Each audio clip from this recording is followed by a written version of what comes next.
Hello बच्चों, कैसे हो आप सब। तो आज हम लोग केमिकल बॉन्डिंग का नेक्स्ट टॉपिक लेकर के आए हैं और वो जो नेक्स्ट टॉपिक है वो कौन सा है, shape of the covalent molecules. और इसी के अंदर साथ में हम लोग क्या पढ़ेंगे, बड़ा ही इंपॉर्टेंट टॉपिक है क्या, वेस्पर थ्योरी। कौन सा थ्योरी, वेस्पर थ्योरी। तो पहले हम लोग देख लेते हैं क्या क्या पढ़ने वाले हैं।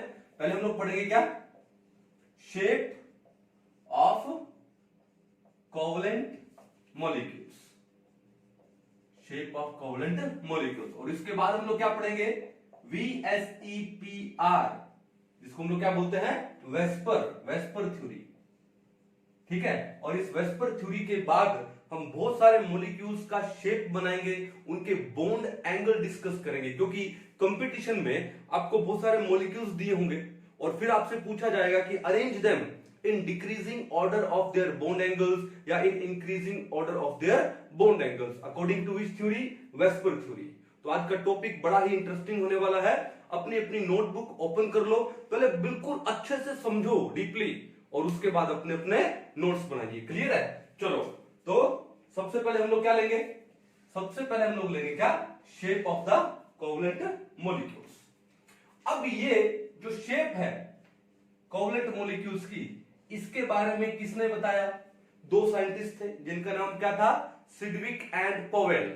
क्या नाम था, सिडविक एंड पोवेल। अब सिडविक का नाम याद आ गया होगा आपको, मैक्सिमम कोवेलेंसी का कॉन्सेप्ट दिया था जिसने। ठीक है, साइंटिस्ट कौन थे, SIDGWIC Sidgwick and POWEL Powell. ठीक है, कई जगह पे POWELL भी लिखा हुआ है। ठीक है।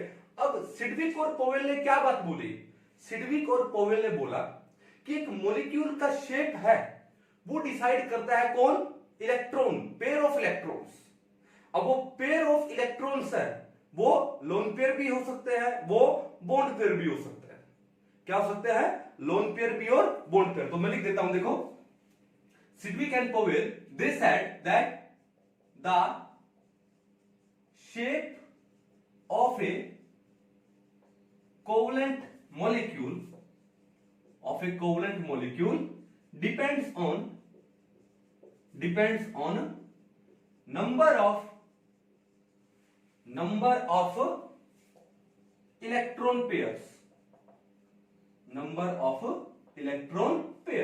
अब ये जो इलेक्ट्रॉन पेयर्स हैं, they can be bonded or they can be non bonded as well as non bonded बोलूंगा मैं। ठीक है, bonded and non bonded। The shape of a covalent molecule depend करती है किसके ऊपर, नंबर ऑफ इलेक्ट्रॉन पेयर पे, bonded as well as non bonded. अगर आप मेरे लेक्चर कंटिन्यूस देख रहे हो तो मैंने कुछ प्रीवियस लेक्चर में आपको ज्योमेट्री और शेप में डिफरेंस बताया था। क्या बताया था मैंने, ज्योमेट्री और शेप में मैंने डिफरेंस बताया था। और मैंने ये बात बोली थी कि ज्योमेट्री में हम लोग लोन पेयर काउंट करते हैं। मैंने आपको एक ट्रिक दिया था इसको याद करने का, वो ट्रिक क्या था, LG। भाई घरों में हमारे कौन सा टीवी मिलता है, बेसिकली LG का टीवी मिलता है। ठीक है, L को यहां पर क्या समझोगे, L stands for lone pair and G stands for क्या, ज्योमेट्री। अब देखो LG में यानी ज्योमेट्री के साथ में क्या आ रहा है, लोन पेयर आ रहा है, तो ज्योमेट्री में लोन पेयर को काउंट करेंगे, वेयर एज शेप में हम लोग लोन पेयर को काउंट नहीं करेंगे, we do not consider lone pair. ठीक है। अब आपके माइंड में अगर ये बात है कि सर आपने तो ये बताया कि शेप में we do not count lone pair, LP lone pair, लेकिन सर आप ऊपर क्या बोल रहे हो कि the shape of a covalent molecule depend on number of electron pair, bonded हो चाहे नॉन बॉन्डेड हो। अब वो नॉन बॉन्डेड इलेक्ट्रॉन पेयर क्या होंगे, वो तो लोन पेयर ही तो होंगे ना। ऊपर मैं बोल रहा हूं कि शेप डिपेंड करती है लोन पेयर के ऊपर भी और बॉन्डेड इलेक्ट्रॉन के ऊपर भी, जिसको हम लोग क्या बोलते हैं, बॉन्ड पेयर बोलते हैं। शेप है वो लोन पेयर ऑफ इलेक्ट्रॉन पे भी डिपेंड करती है and bond pair of electron पे भी डिपेंड करती है। लेकिन मैंने ये भी बोला कि शेप में हम लोन पेयर को काउंट नहीं करते हैं। अब इस बात को समझे कैसे, देखो ध्यान से, मान लो एक एग्जांपल लेते हैं। अब ये एग्जांपल ये है मीथेन, CH और H। ठीक है, ये क्या है, इसका नाम मीथेन, CH4, जिसको हम लोग मार्स गैस भी बोलते हैं। अब आपने देखा कि मीथेन में कार्बन ने, सेंट्रल एटम ने कितने बॉन्ड बनाए? 4 बॉन्ड बनाए, और चारों के चारों कौन से हैं? बॉन्ड पेयर्स है। क्या है? बॉन्ड पेयर्स, यानी बॉन्ड पेयर ऑफ इलेक्ट्रॉन्स है। जो बॉन्डेड हो वो बॉन्ड पेयर ऑफ इलेक्ट्रॉन्स है, and there is no lone pair on this central atom carbon. Clear है? अब बात यह है कि अगर मैं यहां पर इस मीथेन का मैं ज्योमेट्री देखना चाहूं, मैं क्या देखना चाहूं? ज्योमेट्री। तो पहले तो इसका हाइब्रिडेशन क्या होगा? 1 2 3 4, 4 यानी sp3। तो sp3 में ज्योमेट्री क्या होती है? टेट्राहेड्रल होती है। क्या होती है ज्योमेट्री? टेट्राहेड्रल। क्लियर है? अब अगर इस मीथेन का मैं शेप देखना चाहूं, क्या देखना चाहूं? शेप। तो भैया बात ऐसा है कि अगर सेंट्रल एटम पे कोई भी लोन पेयर नहीं है, if there is no lone pair on the central atom, then geometry and shape is the same thing. तो इसका शेप भी क्या हो जाएगा? इसका शेप भी हो जाएगा क्या? टेट्राहेड्रल। ठीक है? शेप क्या हो जाएगा? टेट्राहेड्रल। बट अब देखो, अगर मान लो कि मैं एक काम करूं, मान लो सेंट्रल एटम है, मान लो हमारा क्या है? नाइट्रोजन है। क्या है सेंट्रल एटम? नाइट्रोजन। ठीक है? अब नाइट्रोजन के साथ में क्या लगे हैं? 1 2 3 हाइड्रोजन लगे हैं, और एक नाइट्रोजन के पास क्या है? लोन पेयर है। ठीक है? तो यहां पर नाइट्रोजन का हाइब्रिडाइज्ड स्टेट क्या होगा? 1 2 3, और इस लोन पेयर को भी काउंट करेंगे, टोटल हो गए 4। ठीक है? तो 4 पेयर ऑफ इलेक्ट्रॉन्स हो गए, 4 इलेक्ट्रॉन पेयर्स। तो हाइब्रिडेशन क्या होगा? s और p3। तो यहां पे नाइट्रोजन का जो हाइब्रिडाइज्ड स्टेट है वो कौन सा है? sp3। और sp3 में जो ज्योमेट्री होती है, sp3 में जो ज्योमेट्री होती है वो क्या होती है? टेट्राहेड्रल होती है। मैं अगर आपसे पूछूं कि अमोनिया का ज्योमेट्री क्या है, तो आप क्या बताओगे? टेट्राहेड्रल। लेकिन अगर मैं आपसे पूछूं कि अमोनिया का शेप क्या है? क्या है? शेप। तो भैया अब बात ऐसा है कि शेप में मैंने आपको क्या बोला? We do not count lone pair. हम लोग लोन पेयर काउंट नहीं करते। तो पीछे क्या बचा? ये शेप बचा। देखा आपने? ये सेंट्रल नाइट्रोजन हो गया, हाइड्रोजन हाइड्रोजन हाइड्रोजन। अब ये शेप कौन सा है? This is pyramidal shape. तो यहां पर अमोनिया का जो शेप होगा वो कौन सा होगा? पिरामिडल होगा। कौन सा होगा? पिरामिडल। क्लियर है? ठीक है? तो शेप में इस लोन पेयर को हमने काउंट नहीं किया। ठीक है? ये नहीं बोला कि भैया अमोनिया का शेप भी क्या है? क्या है? टेट्राहेड्रल है। क्लियर है? ये नहीं बोला ना हम लोगों ने। तो शेप में लोन पेयर काउंट नहीं करते, जब शेप बनाते हैं तब। क्लियर है? जैसे मान लो वाटर का एग्जांपल लेता हूं। वाटर में क्या है? O, 2 लोन पेयर है H और H। ये वाटर का स्ट्रक्चर है। ठीक है ना? अब यहां पे देखो, 2 तो क्या है? बॉन्ड पेयर ऑफ इलेक्ट्रॉन्स, और 2 है लोन पेयर ऑफ इलेक्ट्रॉन्स। तो टोटल पेयर ऑफ इलेक्ट्रॉन्स कितने हो गए? 4। 4 का मतलब हाइब्रिडेशन क्या हुआ? sp3। तो यहां पर जो ऑक्सीजन है दैट इज sp3 हाइब्रिडाइज्ड। ठीक है? हाइब्रिडेशन हमेशा किसका होता है? सेंट्रल एटम का होता है। ठीक है? अब sp3 है तो ज्योमेट्री क्या होगा? ज्योमेट्री टेट्राहेड्रल होगा। लेकिन कहीं से अगर मैं शेप की बात करूं तो क्या ये टेट्राहेड्रल शेप का है? वो टेट्राहेड्रल तो ज्योमेट्री है, तो शेप क्या होगा? लोन पेयर को हटा दो, पीछे क्या बचा? ये बेंट हुआ। तो इसका जो शेप है, इसका जो शेप है वो क्या है? बेंट है। या फिर अगर मैं इसको उल्टा कर दूं, इसको ये ऐसा ना, इसको मैं उल्टा कर दूं तो क्या लग रहा है? V shape. ठीक है? बेंट लिख दूं या फिर क्या लिख दूं? मैं इसको वी शेप लिख दूं। तो शेप तो इसका ज्योमेट्रिकल नहीं हुआ ना। ठीक है? तो जब हम लोग शेप बनाते हैं तो उसके अंदर लोन पेयर काउंट नहीं करते। लेकिन ये जो इसका बेंट शेप है, ये इसका जो पिरामिडल शेप है, वो किस पे डिपेंड किया? वही लोन पेयर पे तो डिपेंड किया भाई। वही लोन पेयर पे डिपेंड किया। क्यों? अगर यहां पर लोन पेयर नहीं होते तो वो क्या हो जाता?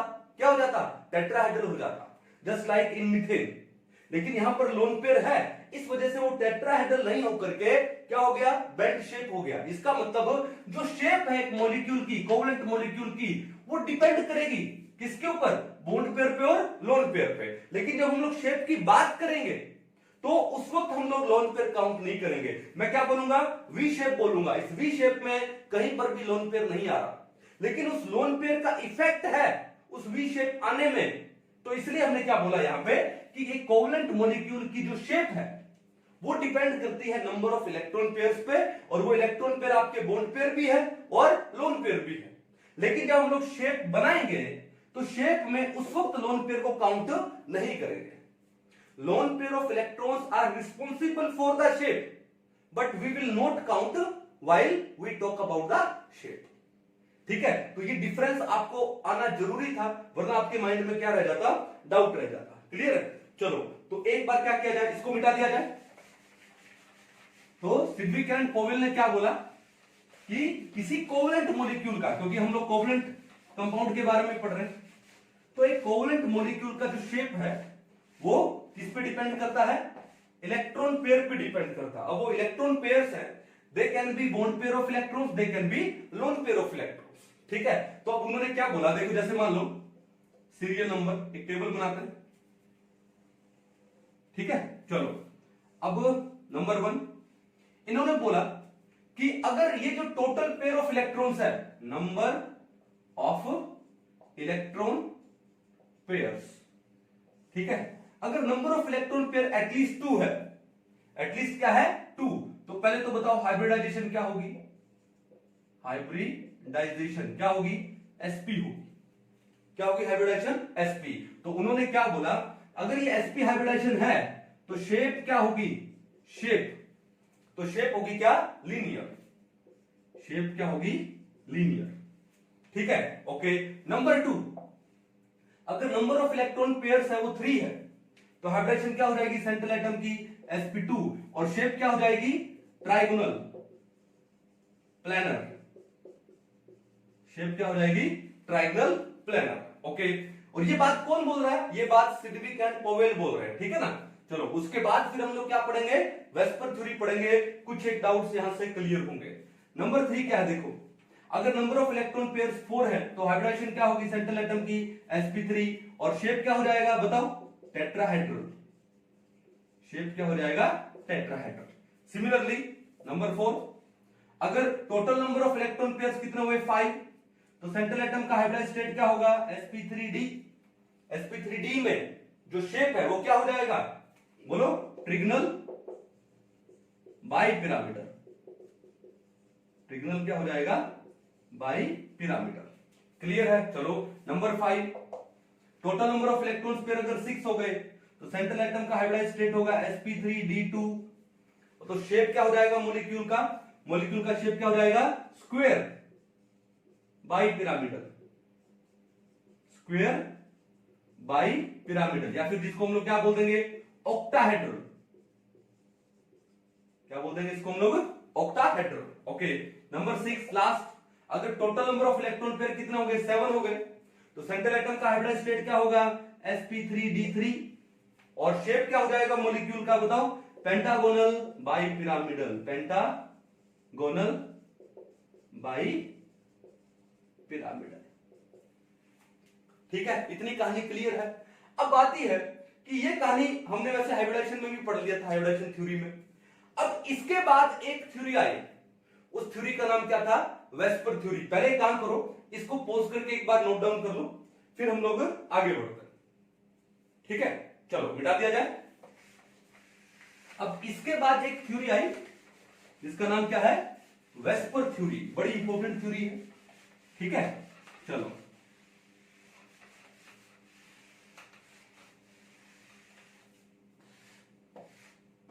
चलिए, तो क्या है देखो ध्यान से, VSEPR,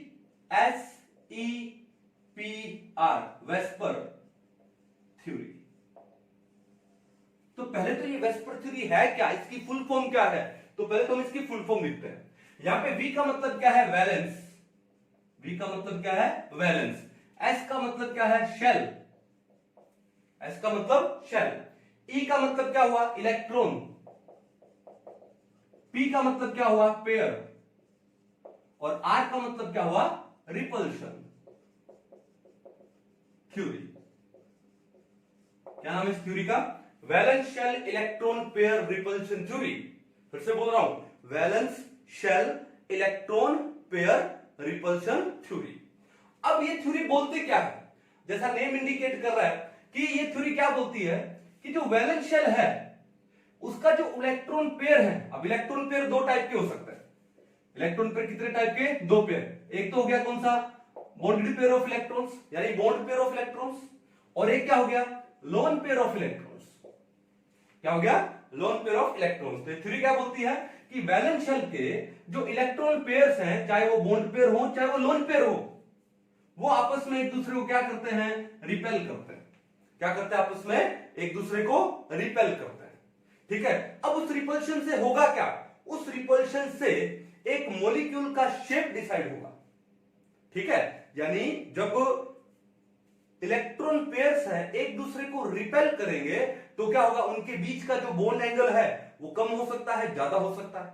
ठीक है, उससे मॉलिक्यूल का क्या डिसाइड होने वाला है, शेप डिसाइड होने वाला है, उसका शेप चेंज हो सकता है। ठीक है, कैसे, देखो एग्जांपल लेते हैं। फॉर एग्जांपल अब देखो ध्यान से, पहले मैं लिख रहा हूं किसको, मीथेन को, CH4, इसको लिख रहा हूं CH4 को लिख रहा हूं।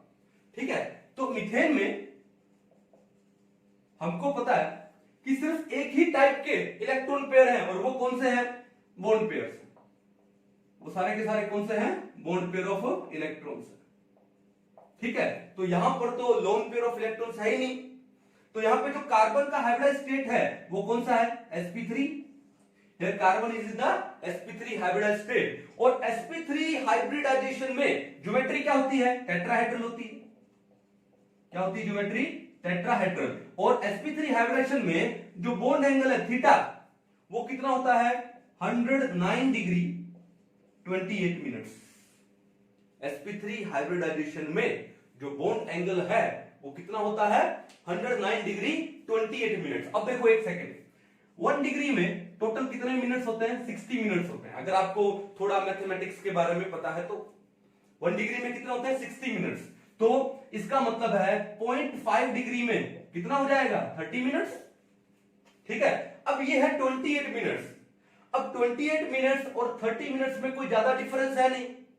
ठीक है, तो कई बार हम लोग क्या बोल देते हैं, इस 28 मिनट्स को हम लोग 30 मिनट्स पढ़ लें, और 30 मिनट्स किसके इक्वल है, 0.5 डिग्री के। तो कई बार हम इसको 109 डिग्री 28 मिनट्स की जगह 109.5 डिग्री भी बोल देते हैं।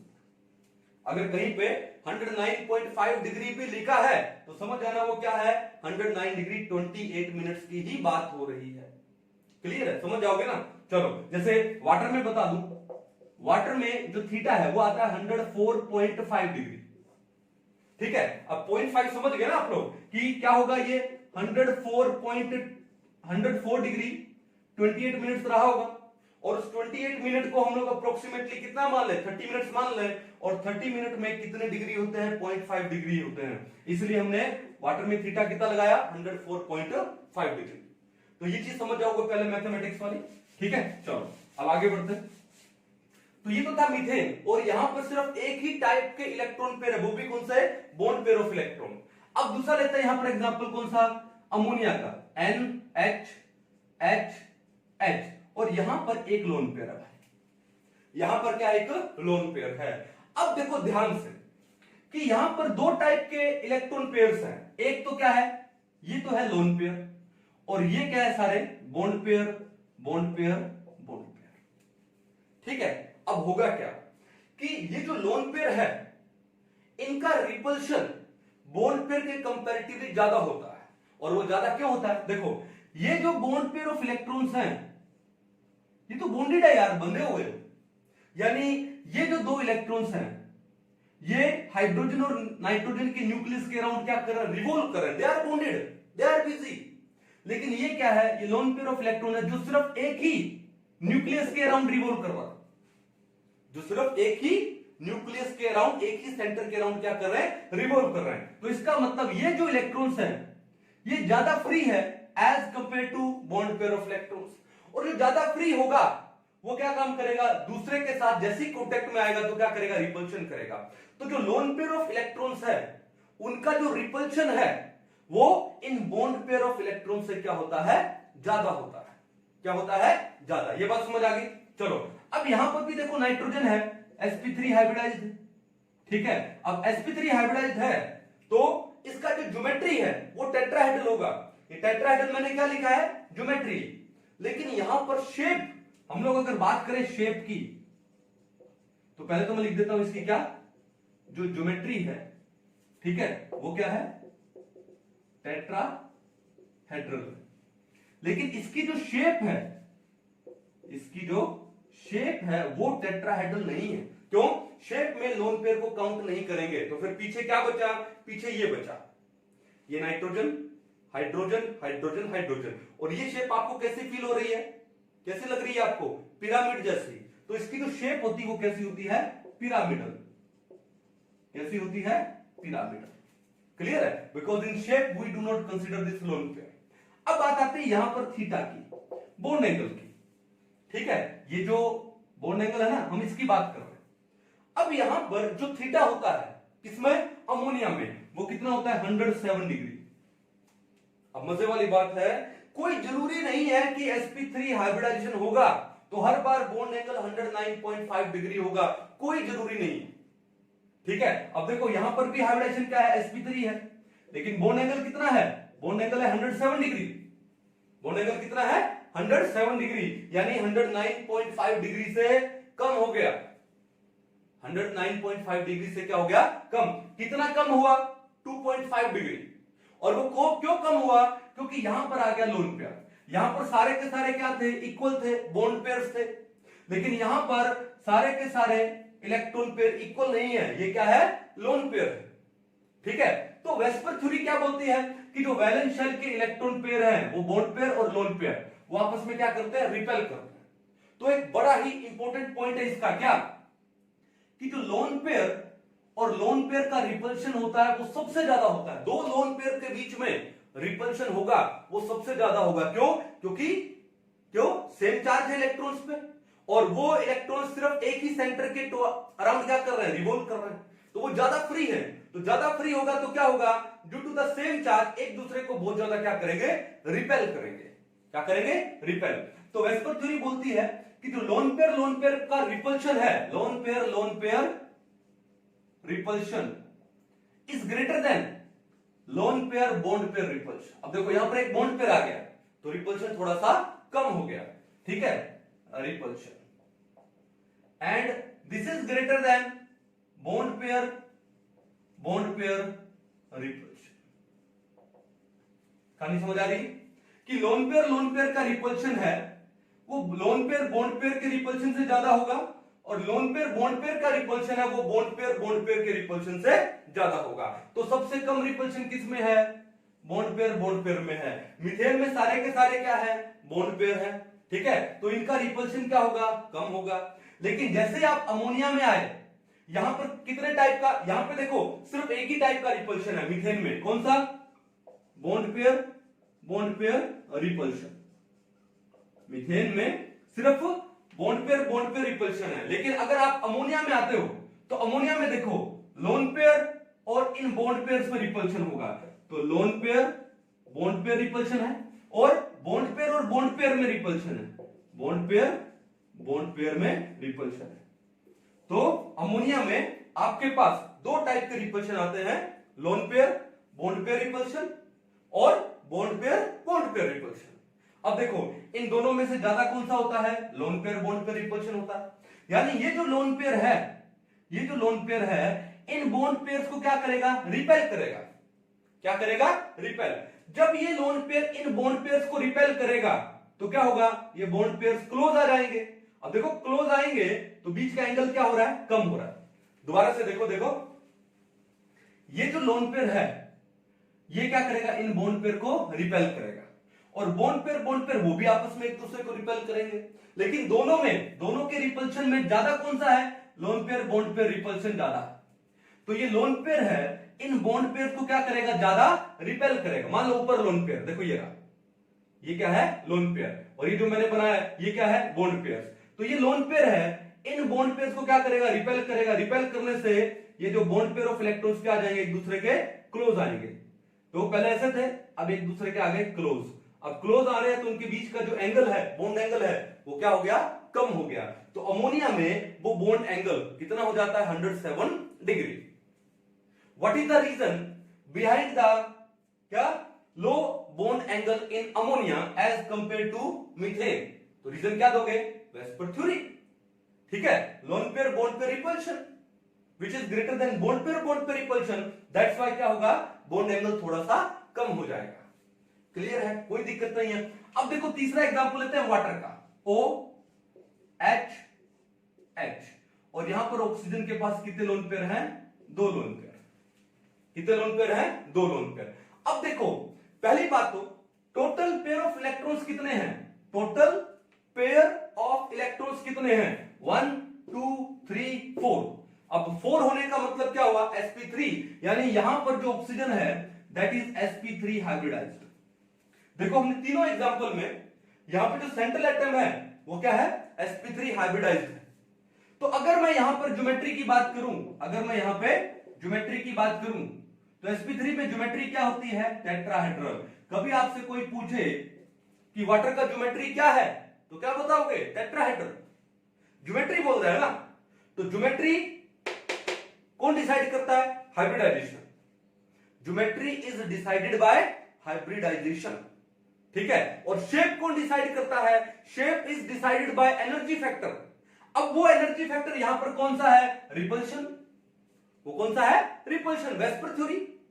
तो shape is decided by energy factor, और वो एनर्जी फैक्टर हम लोग यहां पर किसको ले रहे हैं? रिपल्शन को ले रहे हैं, यानी वेस्पर थ्योरी की बात हो रही है यहां पर, ठीक है। चलो अब यहां पे ज्योमेट्री तो टेट्राहेड्रल है, लेकिन शेप क्या होगा? देखो मैंने क्या बोला? शेप में लोन पेयर को काउंट नहीं करेंगे। काउंट नहीं करेंगे तो हटा लो, हटा लो, तो ये शेप क्या बन रहा है? ये तो बेंट शेप हो गया। क्या हो गया? ये बेंट शेप। तो यहां पर ये शेप क्या है? बेंट शेप है। या फिर मैंने क्या बोला था? इसको अगर हम लोग ऐसे लिख देंगे तो क्या हो जाएगा? वी। तो या फिर हम लोग क्या बोलते हैं? इसको वी शेप्ड बोलते हैं। कोई आपसे पूछे कि वाटर का शेप कैसा है तो क्या बोलोगे? बेंट शेप या फिर वी शेप, ठीक है। और उसी बेंट शेप की वजह से वाटर में क्या होता है? डायपोल मूवमेंट होता है। लास्ट टॉपिक हमने पढ़ा था डायपोल मूवमेंट का, ठीक है। और वाटर का जो डायपोल मूवमेंट म्यू कितना पड़ा था? 1.84 डिवाई होता। कितना होता है? 1.84 डिवाई। पढ़ा था नहीं पढ़ा था? चलो अब बात और बताओ फटाफट, NH3 का डायपोल मूवमेंट कितना था? NH3 का डायपोल मूवमेंट था 1.47 डिवाई। याद आ रहा है? कुछ चीजें रिवाइज हो रही है आपकी। 1.47 डिवाई। और मीथेन का डायपोल मूवमेंट कितना है? 0 है। क्यों 0 है? सिमेट्रिकल है। तो सिमेट्रिकल है तो डायपोल मोमेंट कितना होता है? 0। मीथेन हुआ, बेंजीन हुआ, कार्बन टेट्राक्लोराइड हुआ, कार्बन डाइसल्फाइड हुआ, फिर आपका एंथ्रासीन हुआ, नेप्थालीन हुआ, इन सब का डायपोल मोमेंट कितना होता है? 0 होता है, due to their symmetrical structure. Clear है? चलो अभी ये डायपोल मोमेंट का टॉपिक नहीं है। डायपोल मोमेंट की बात इसलिए आई क्योंकि वाटर की शेप क्या होती है? बेंट शेप होती है, और बेंट शेप है तभी तो उसका डायपोल बनता है। क्लियर है? चलो अब बात यह है कि यहां पे ये जो एंगल है, पहले तो एंगल की बाद में बात करेंगे कि वाटर में कितने टाइप के रिपल्शन है। तो वाटर में देखो, जैसे मीथेन में सिर्फ एक ही टाइप का रिपल्शन था, कौन सा? बॉन्ड पेयर, जो कि सबसे कम होता। अमोनिया में 2 टाइप के रिपल्शन थे, lone pair and bond pair. और वाटर में 3 टाइप के रिपल्शन है। कैसे? ये लोन पेयर इस लोन पेयर को क्या करेगा? रिपेल करेगा। तो जो पहला रिपल्शन है वो कौन सा है? Lone pair repulsion. फिर ये जो लोन पेयर है इस बॉन्ड पेयर को, या फिर ये लोन पेयर इस बॉन्ड पेयर को रिपेल करेगा। तो दूसरा कौन सा हुआ? Loan pair bond pair. तीसरा क्या हुआ कि ये बॉन्ड पेयर इस बॉन्ड पेयर को रिपेल करेगा, यानी बॉन्ड पेयर। तो वाटर में यहां पे तीनों टाइप के रिपल्शन है, lone pair repulsion, loan pair bond pair repulsion and bond pair repulsion. अब बताओ इन तीनों रिपल्शन में सबसे ज्यादा रिपल्शन किसका होता है? लोन पेयर का रिपल्शन होता है। तो ये जो लोन पेयर और लोन पेयर है एक दूसरे को, ये जो लोन पेयर और लोन पेयर है एक दूसरे को क्या करेंगे? रिपेल करेंगे। अब रिपेल करने से होगा क्या? देखो चलो मैं थोड़ा सा आपको डायग्रामेटिकली समझाता हूं, ठीक है। देखो ध्यान से देखना भाई कि ये सेंट्रल एटम है ऑक्सीजन, और ये क्या है? हाइड्रोजन। ये क्या है? हाइड्रोजन। मैं ऐसे दिखा देता हूं, ये लो। हाँ जी, ये जो ब्लैक कैप दिख रहा है वो ब्लैक कैप क्या है? हाइड्रोजन, ठीक है। ओके, ये जो ब्लैक कैप दिख रहा है वो क्या है? हाइड्रोजन, ठीक है। चलो तो ये सेंटर में ये क्या हुआ? ऑक्सीजन हुआ। और ये क्या हुआ? ये जो मेरी पाम ये है, ये क्या हुआ? Lone pair. कितने लोन पेयर दिखाई देंगे आपको? 2। और नीचे कितने बॉन्ड पेयर दिखाई देंगे आपको? 2। अब देखो कि लोन पेयर में रिपल्शन क्या होगा? ज्यादा होगा। तो ये जो लोन इस एंगल को भी देखना कि मैं किस एंगल को मूव कर रहा हूं, और इसको भी देखना लोन पेयर में। तो दो लोन पेयर के बीच में रिपल्शन क्या होगा, ज्यादा होगा। अब रिपल्शन ज्यादा होने से क्या होगा, एक दूसरे को दूर भगाएंगे। देखो ध्यान से, अब देखो ये जो ऊपर लोन पेयर है वो एक दूसरे को रिपल्शन की वजह से दूर भगा रहा है। तो नीचे देखो, नीचे क्या हो रहा है, इससे नीचे क्या इफेक्ट पड़ रहा है, नीचे के बॉन्ड पेयर ये एक दूसरे के आ रहे हैं, क्लोज आ रहे हैं। जब लोन पेयर में रिपल्शन होगा तो ये जो बॉन्ड पेयर्स ऑफ इलेक्ट्रॉन्स है वो क्या आ रहे हैं, एक दूसरे के क्लोज आ रहे हैं। क्लोज आने से बॉन्ड एंगल क्या हो जाएगा, कम हो जाएगा। बॉन्ड एंगल क्या हो जाएगा, कम। तो यहां पर ये जो थीटा है वो हो जाता है 104.5 डिग्री। कितना हो जाता है, 104.5 डिग्री। ठीक है, तो थीटा कितना है यहां पे, 104.5 डिग्री। अब देखो कि मीथेन में था सबसे ज्यादा 109.5 डिग्री या 109 डिग्री 28 मिनट्स, और अमोनिया में सिर्फ नाइट्रोजन के पास एक ही लोन पेयर था, तो loan pair bond pair repulsion थी, और यहां पर एंगल कितना हो गया, 107 डिग्री हो गया। और वाटर में यहां पर ऑक्सीजन के पास दो दो लोन पेयर हैं, जिससे लोन पेयर रिपल्शन आएगी जो कि सबसे ज्यादा होती है। उससे ये क्या होगा, ये बॉन्ड एंगल थोड़ा सा कम हो जाएगा। इन दो लोन पेयर में रिपल्शन होगा तो ये जो बॉन्ड पेयर है वो क्या आएंगे, क्लोज आएंगे, उनके बीच का जो एंगल है वो क्या हो जाएगा, कम हो जाएगा। क्लियर है, कोई दिक्कत नहीं है ना। चलो अब एक चीज नोटिस करो यहां पे कि नॉर्मली हो क्या रहा है कि अगर आप यहां पर तो एक भी लोन पेयर नहीं था, यहां पर एक लोन पेयर है, यहां पे दो लोन पेयर है, तो यहां पे बॉन्ड एंगल था 109.5 डिग्री। एक लोन पेयर आने से बॉन्ड एंगल हो गया 107 डिग्री। कितना हो गया, 107 डिग्री। तो बॉन्ड एंगल में डिफरेंस कितना आया, एक लोन पेयर आने से कितना आया, 109.5 में से 107 डिग्री माइनस करो, कितना आता है, 2.5 डिग्री। फिर देखो एक लोन पेयर से हो गए दो लोन पेयर, यानी एक लोन पेयर और इंक्रीज हो गया, तो 107 डिग्री से बॉन्ड एंगल कितना हो गया, 104.5 डिग्री, यानी कितना कम हुआ, अगेन 2.5 डिग्री। तो एक पॉइंट यहां पर नोट करने वाला है, क्या, 4 क्या लिखूं मैं, the bond angle decreases by 2.5 degree for every loan pair. ठीक है, एक लोन पेयर पे बॉन्ड एंगल कितना डिक्रीज हो रहा है, 2.5 डिग्री हो रहा है। कितना हो रहा है, 2.5 डिग्री। अब क्या ये चीज हर जगह अप्लाई होगी, नहीं होगी। क्यों, क्योंकि हम आगे बहुत सारे एग्जांपल लेने वाले हैं, वहां पे आपका सेंट्रल एटम डिफरेंट होगा, किसी का साइज कम होगा, किसी का साइज बड़ा होगा, यानी सेंट्रल एटम का साइज भी मैटर करता है। फिर ये जो टर्मिनल एटम है, ठीक है, इसका साइज भी डिपेंड करता है। फिर सेंट्रल एटम और टर्मिनल एटम, इनका इलेक्ट्रोनेगेटिविटी भी डिपेंड करता है। तो बहुत सारे फैक्टर डिपेंड करते हैं इस बॉन्ड एंगल पे। अब हम क्या काम करेंगे कि हम एक एक करके एग्जांपल लेंगे। ठीक है, कई बार सेंट्रल एटम को सेम लेंगे, कई बार क्या लेंगे, जो साइड एटम है, टर्मिनल एटम है, उसको सेम लेंगे, कई बार सेंट्रल एटम की इलेक्ट्रोनेगेटिविटी को ज्यादा लेंगे, कई बार साइड वाले एटम की इलेक्ट्रोनेगेटिविटी ज्यादा लेंगे। ठीक है, और उसके बाद हम लोग देखेंगे कि बॉन्ड एंगल में क्या डिफरेंस आता है, क्या चेंजेस आता है। ठीक है, यानी बड़ा मजेदार होने वाला ये टॉपिक। ठीक है, तो एक काम करो, सबसे पहले एक बार इसको नोट डाउन कर लो, और नोट डाउन करने के बाद फिर हम लोग नेक्स्ट टॉपिक पे चलते हैं। चलो अब एक काम करते हैं, हम लोग वेस्पर थ्योरी के कुछ एक पॉइंट्स को डिस्कस करते हैं। ठीक है ना, कौन सी थ्योरी हमारी, वेस्पर थ्योरी, और इसके हम लोग कुछ एक पॉइंट्स को डिस्कस करते हैं।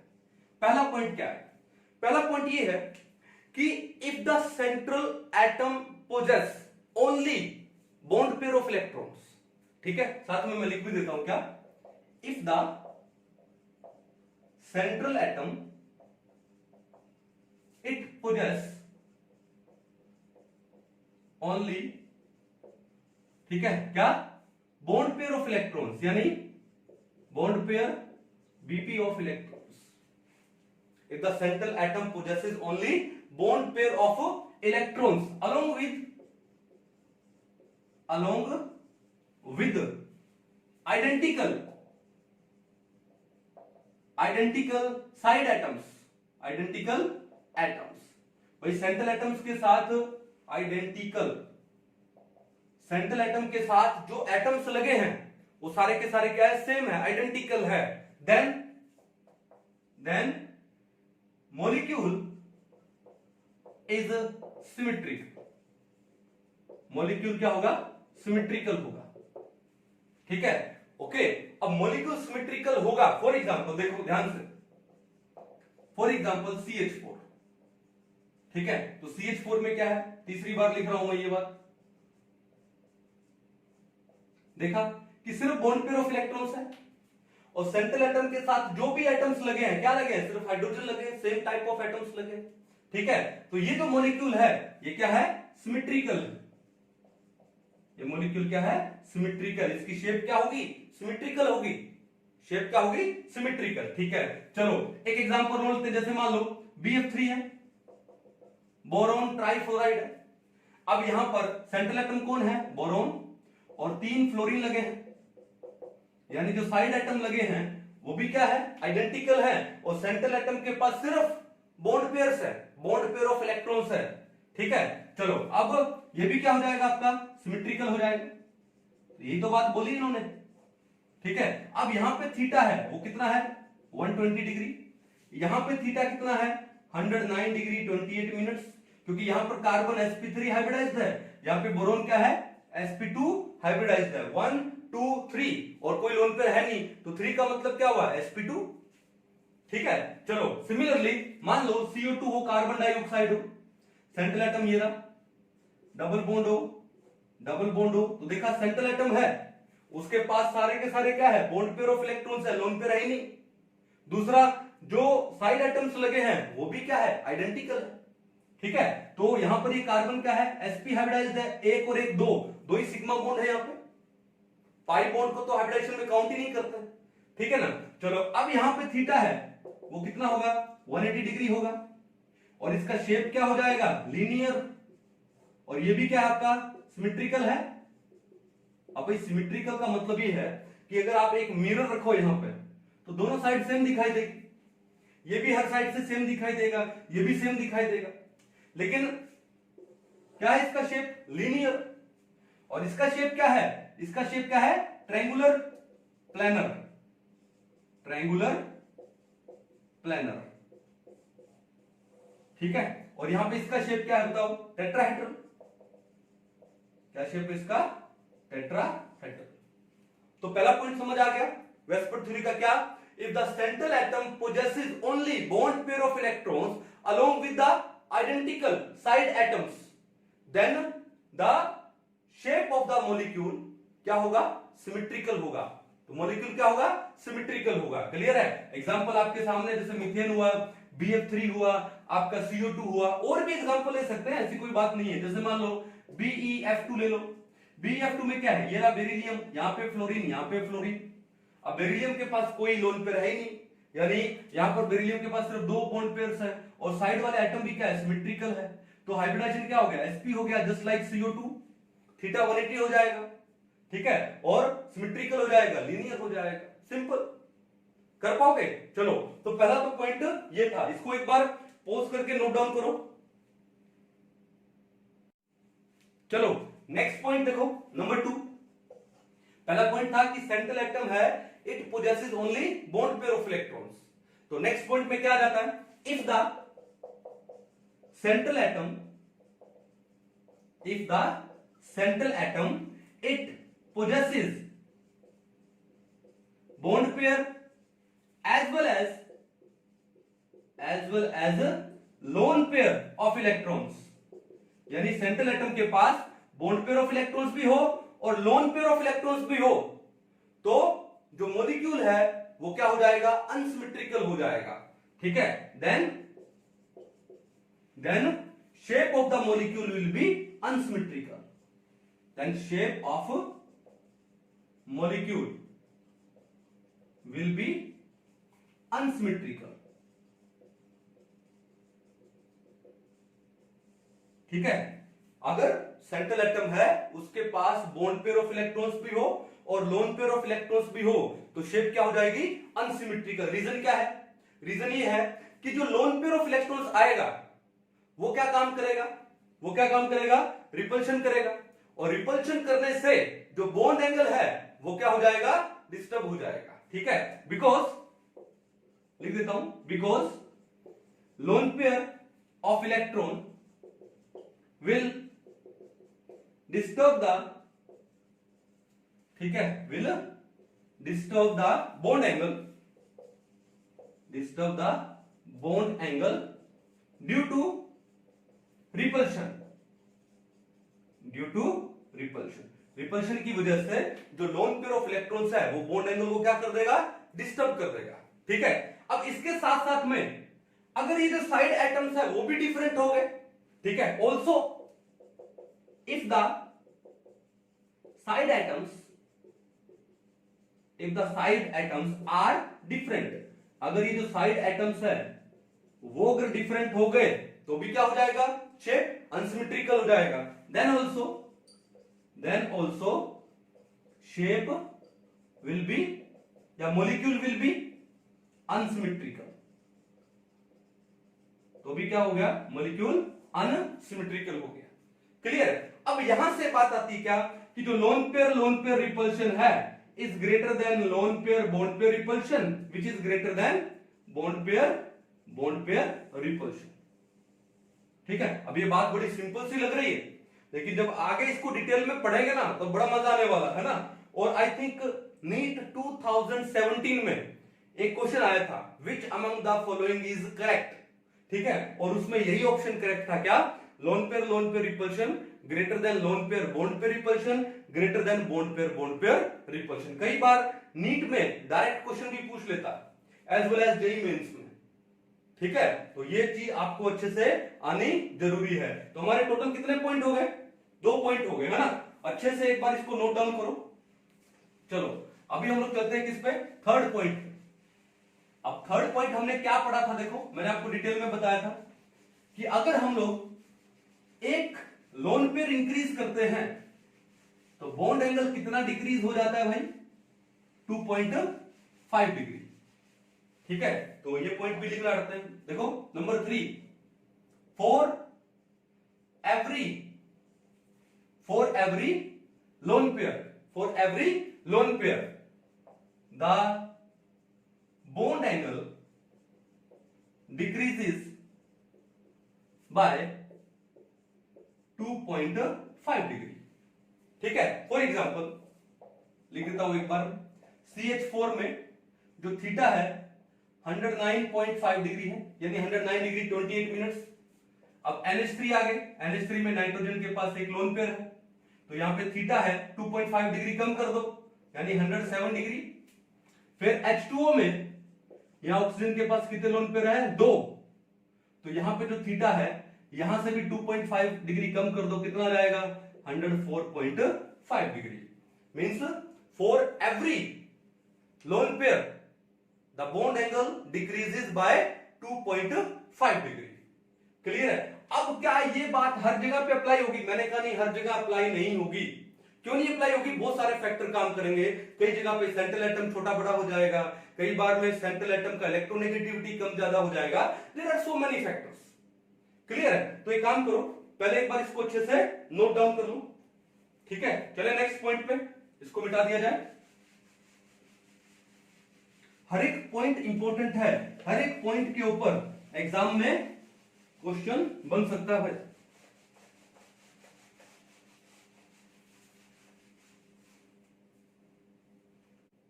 अब देखो नेक्स्ट पॉइंट क्या है, पॉइंट नंबर 4, बड़ा इंपॉर्टेंट पॉइंट है ये, कि अगर मॉलिक्यूल्स डिफरेंट हो और जो साइड एटम है वो क्या हो जाए, सेम हो जाए, तो जो बॉन्ड एंगल है वो कौन डिसाइड करता है, difference between electronegativities of central atom and side atom.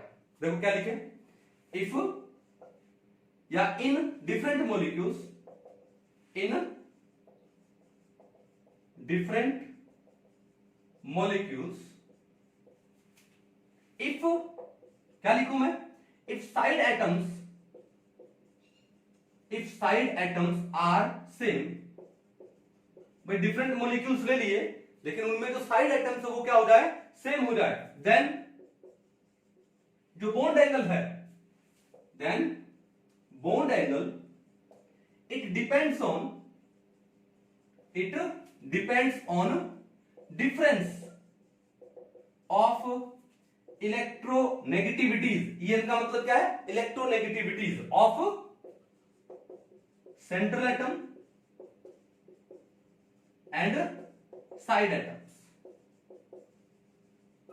ठीक है, अगर डिफरेंट मॉलिक्यूल्स हैं हमारे पास और उनके अंदर जो साइड एटम है वो सेम हो, तो बॉन्ड एंगल डिपेंड करेगा किसके ऊपर? सेंट्रल एटम और साइड एटम्स के इलेक्ट्रोनेगेटिविटी के डिफरेंस पे। चलो अब एग्जांपल लेते हैं भैया, बिना एग्जांपल के मजा नहीं आएगा। जैसे मान लो आपके पास है वाटर OH और ऑक्सीजन के पास क्या है? 2 लोन पेयर है। और आपने एक एग्जांपल और लिया है क्या? H2S हाइड्रोजन सल्फाइड गैस, यानी सेंट्रल एटम गया सल्फर H और ये क्या हो गया? H। अब यहां पर भी क्या है? लोन पेयर ऑफ इलेक्ट्रॉन्स कितने हैं? 2। तो आपने देखा ना कि दोनों डिफरेंट मॉलिक्यूल्स हैं और दोनों के अंदर जो साइड एटम्स हैं वो क्या है? सेम है। तो ये जो बॉन्ड एंगल है, देखो यहां पर ऑक्सीजन भी 1 2 3 4 यानी sp3 हाइब्रिडाइज्ड है, और आपको लग रहा होगा कि यहां सल्फर भी 1 2 3 4 sp3 हाइब्रिडाइज होगा, लेकिन यहां पर सल्फर का हाइब्रिडाइजेशन है ही नहीं। अब आप सोच रहे होंगे सर ये कहां से बात ले आए? There is no hybridization in H2S। क्यों हाइब्रिडाइजेशन नहीं है?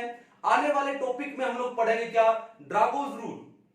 वो ड्रागोस रूल में हम लोग कुछ एक रूल पढ़ेंगे कि भैया अगर ये कंडीशन हो तो सेंट्रल एटम है वहां पर हाइब्रिडाइजेशन होता ही नहीं, वो अपने प्योर ऑर्बिटल यूज करता है। वो बाद की बात है। ठीक है, तो कहने का मतलब है कि यहां पर एंगल और ये वाला एंगल डिफरेंट मॉलिक्यूल्स है।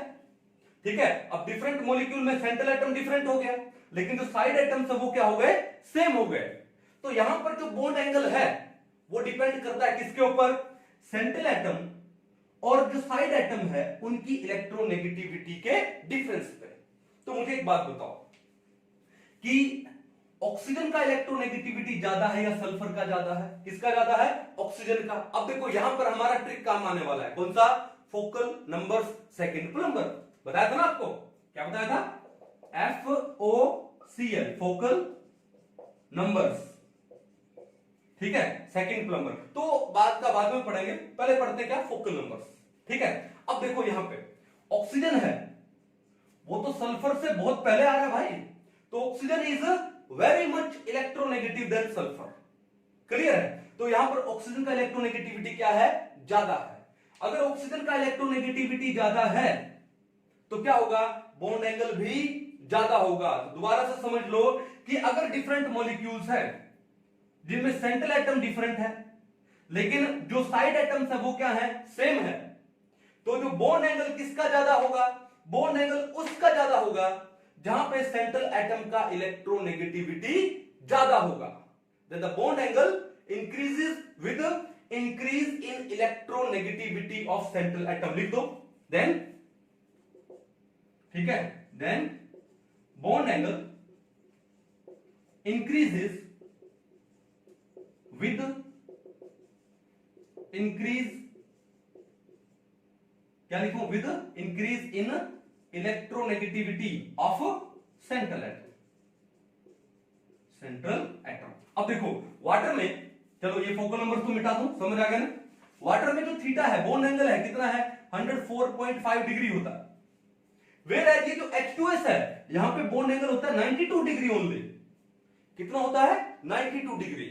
समझे कि साइड एटम डिफरेंट है, तो सेंट्रल एटम जिसका इलेक्ट्रोनेगेटिविटी ज्यादा होगा वहां पे बॉन्ड एंगल क्या होगा? ज्यादा होगा। जैसे वाटर में यहां पे बॉन्ड एंगल 104.5 डिग्री है, तो H2S में यहां पे बॉन्ड एंगल कितना है? सिर्फ 92 डिग्री। कितना चेंज आ गया बॉन्ड एंगल में, देखो आप। ठीक है, अब ये तो यहां पर क्या है? रूल है। लेकिन अब बात आती है कि सर ऐसा क्यों, ऐसा कैसे हुआ सर? ठीक है, तो देखो ध्यान से, मैं आपको एक तरीका समझाता हूं इसको समझने के लिए। कैसे? देखो आप ये देखो कि ऑक्सीजन और हाइड्रोजन में ऑक्सीजन इज मोर इलेक्ट्रोनेगेटिव, तो हाइड्रोजन पे क्या आता है? Delta positive. तो इस ऑक्सीजन पे क्या जाएगा? Delta 2 negative. भाई टोटल कितना हो गया? डेल्टा 2 पॉजिटिव हो गया ना, तो ऑक्सीजन पे क्या आ गया? डेल्टा 2 नेगेटिव आ गया। क्लियर है? अब देखो ये ऑक्सीजन पे जब डेल्टा टू नेगेटिव चार्ज आ गया और इस ऑक्सीजन के पास क्या है, लोन पेयर, तो ये नेगेटिव चार्ज और ये लोन पेयर क्या करेंगे, एक दूसरे को रिपेल करेंगे। रिपेल करने से क्या होगा कि जो लोन पेयर ऑफ इलेक्ट्रॉन्स हैं वो थोड़े से ऑक्सीजन से क्या हो जाएंगे, दूर चले जाएंगे, थोड़े से क्या हो जाएंगे, दूर चले जाएंगे। तो थोड़ा सा मैं इसको देखो दूर दिखा देता हूं, ये लो यहां चले गए, ये कहां चले गए, थोड़े से दूर चले गए, ठीक है। अब जब ये लोन पेयर ऑफ इलेक्ट्रॉन्स दूर चले गए, ठीक है, तो उसके बाद क्या होगा, इनके बीच का जो रिपल्शन है वो कम हो जाएगा क्योंकि इनके बीच का डिस्टेंस बढ़ गया।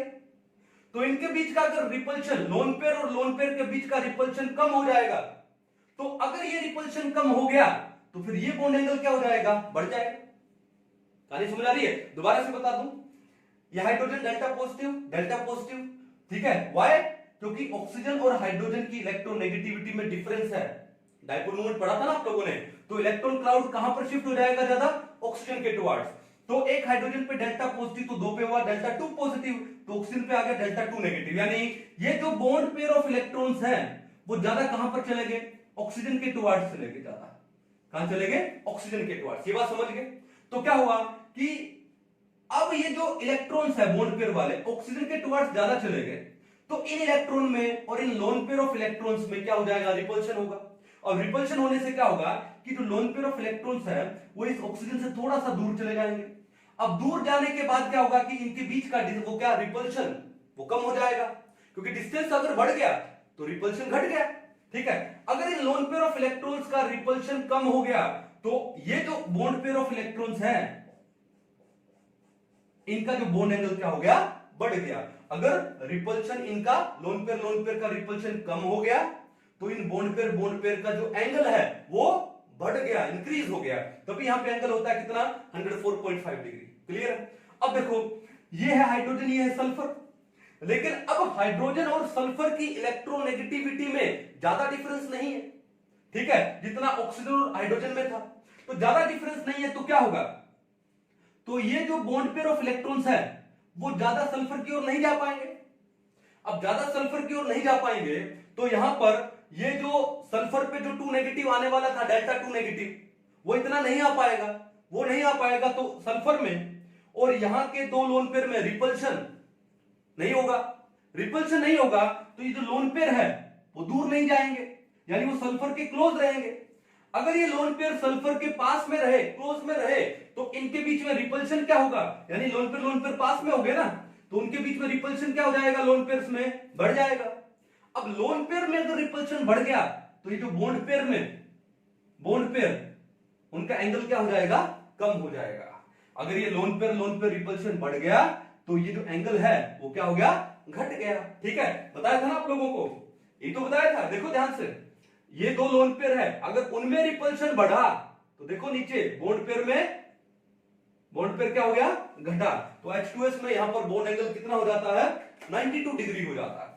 कितना हो जाता है, 92 डिग्री। समझ जाओगे, कोई दिक्कत नहीं है। चलो तो कुछ और एग्जांपल लेते हैं, जैसे मान लो, ठीक है, फॉर एग्जांपल क्या, NH3, सबसे पहले हमने क्या ले लिया, अमोनिया ले लिया, NH3, ओके, ठीक है। उसके बाद मैं एक ले लेता हूं क्या, PH3, P lone pair, H PH3 ले लू, ठीक है। तो नाइट्रोजन फॉस्फोरस, उसके बाद आर्सेनिक, ASH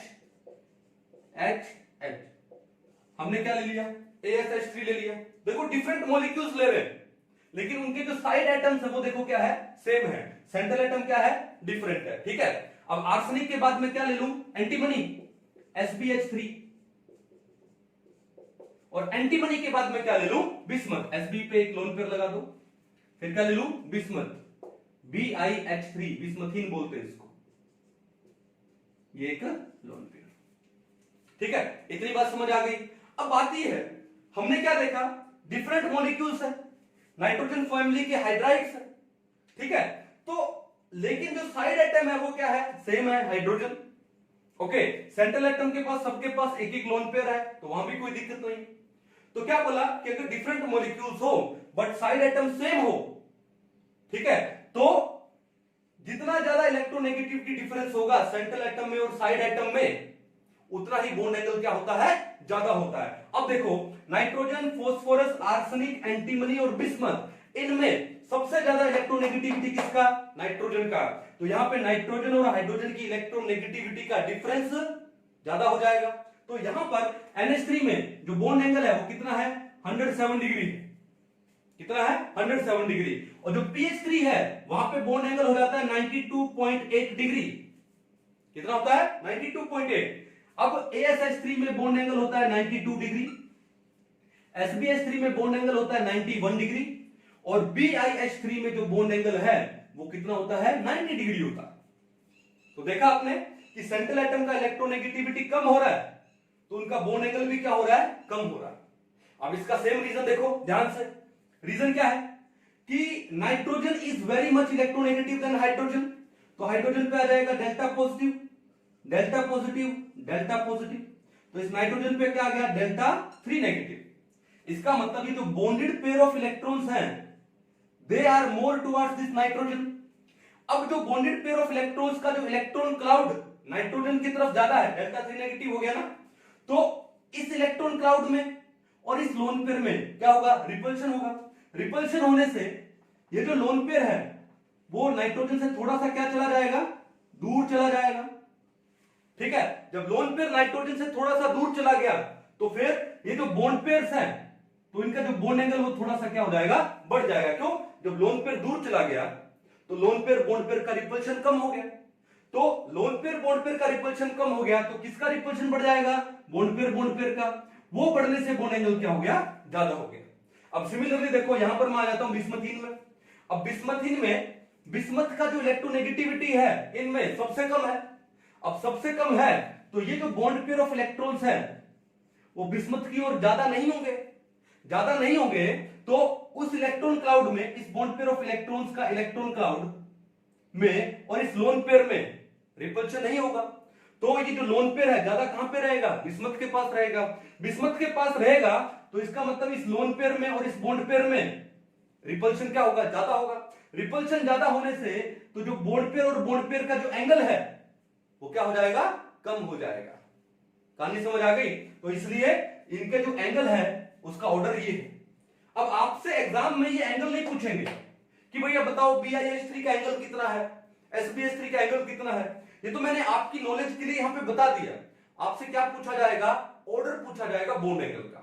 तो आप ऑर्डर क्या दोगे कि NH3 में बॉन्ड एंगल ज्यादा होता है, then PH3, then ASH3, then SbH3 और लास्ट में क्या आता है, BiH3। सिमिलरली वाटर में बॉन्ड एंगल ज्यादा है देन क्या, H2S। क्लियर है। तो एक बार अच्छे से इसको नोट डाउन करो क्योंकि बड़े इंपॉर्टेंट पॉइंट्स है।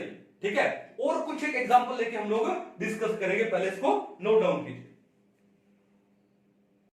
अब देखो नेक्स्ट पॉइंट क्या है, कितना, कौन सा पॉइंट आएगा, पॉइंट नंबर 5, कि अगर सेंट्रल एटम सेम हो और जो साइड एटम है वो डिफरेंट हो जाए तो बॉन्ड एंगल किस पे डिपेंड करेगा, वो डिपेंड करेगा कि जो साइड एंगल है, जो साइड एटम है उसका इलेक्ट्रोनेगेटिविटी कम है या ज्यादा है। तो लिखते हैं पहले इसको, क्या, इफ सेंट्रल एटम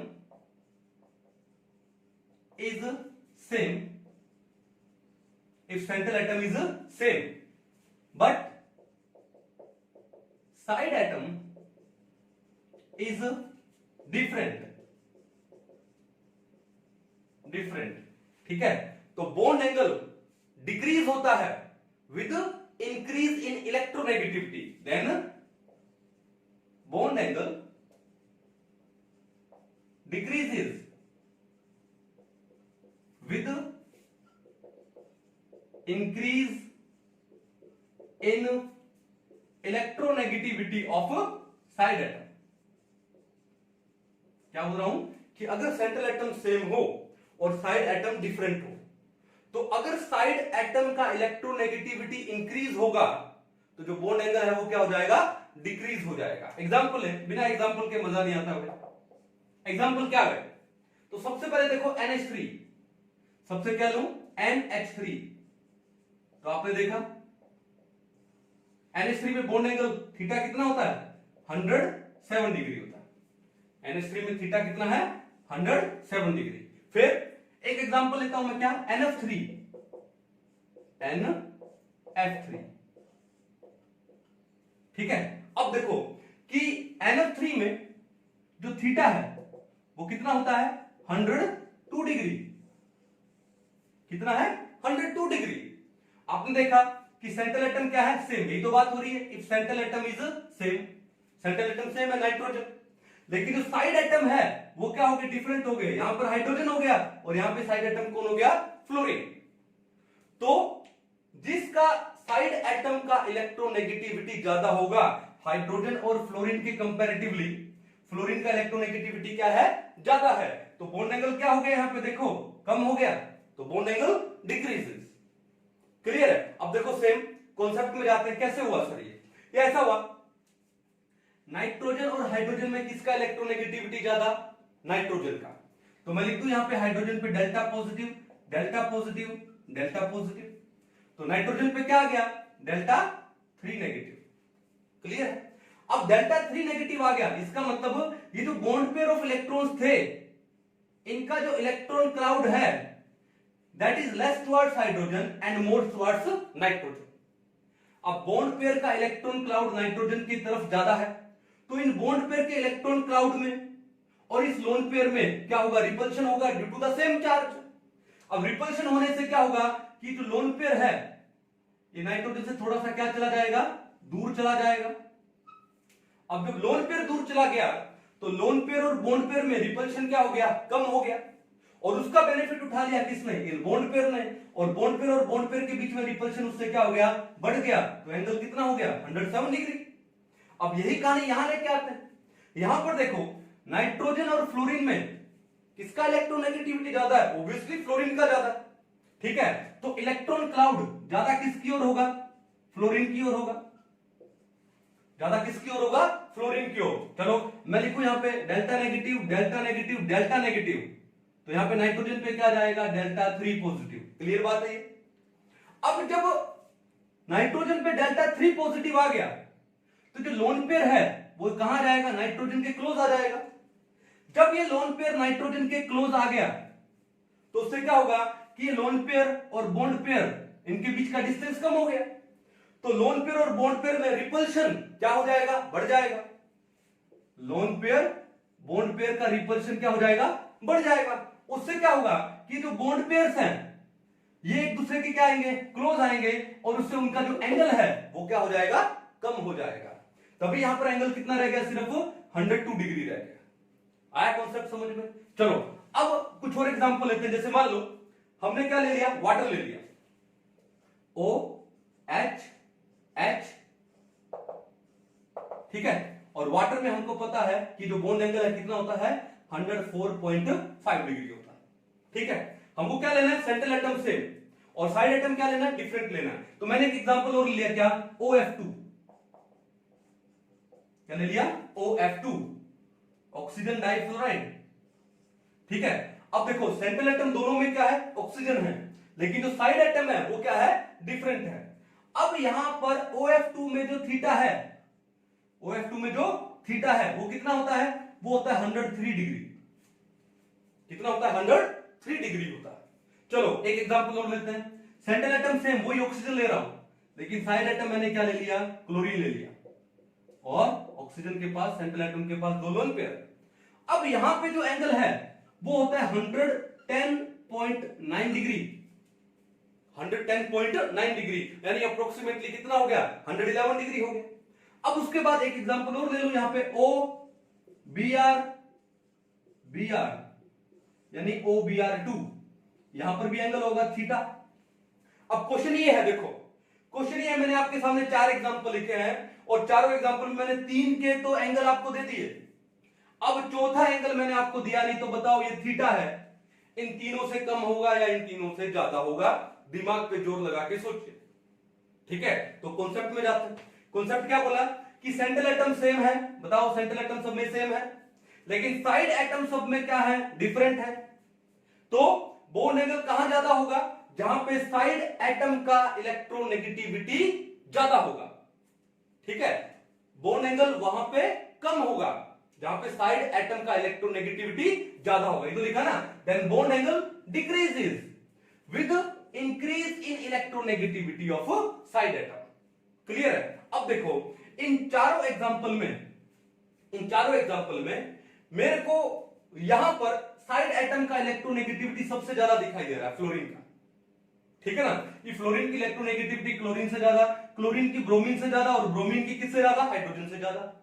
अब देखो कॉन्सेप्ट में जाते हैं, और देखो साइड एटम का इलेक्ट्रोनेगेटिविटी सबसे ज्यादा है तो उसका बॉन्ड एंगल देखो इन सब में कम है।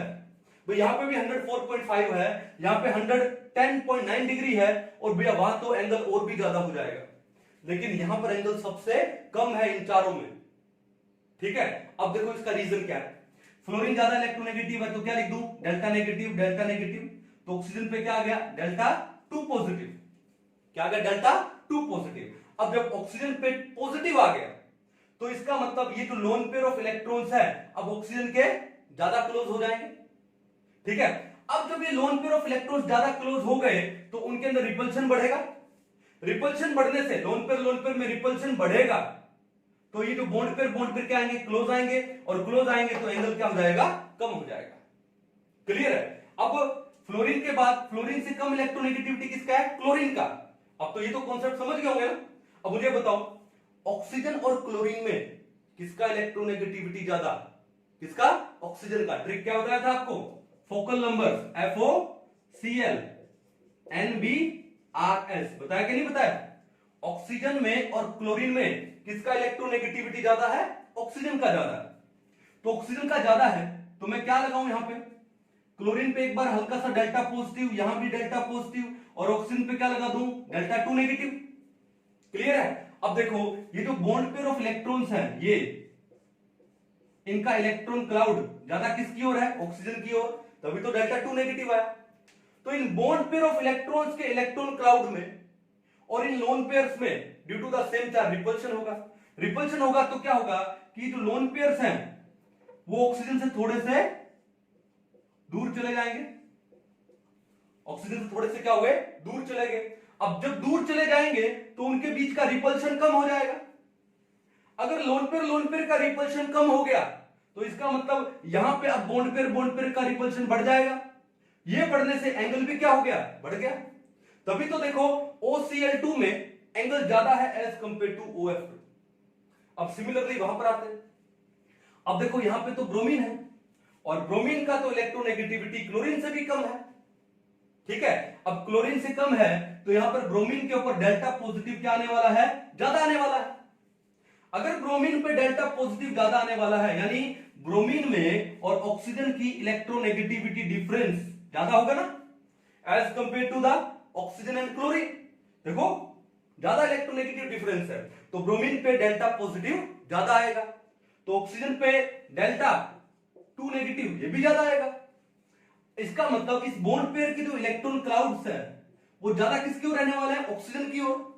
तो उस इलेक्ट्रॉन क्लाउड में और इन लोन पेयर में क्या होगा? रिपल्शन होगा, जिससे ये ऑक्सीजन के लोन पेयर है वो ऑक्सीजन से क्या चले जाएंगे? दूर चले जाएंगे। अब दूर जाने से क्या हो? देखो मैं साइज करके दिखा रहा हूं एक बार। दूर जाने से क्या होगा? इनके बीच का रिपल्शन कम होगा, लोन पेयर का रिपल्शन कम होगा।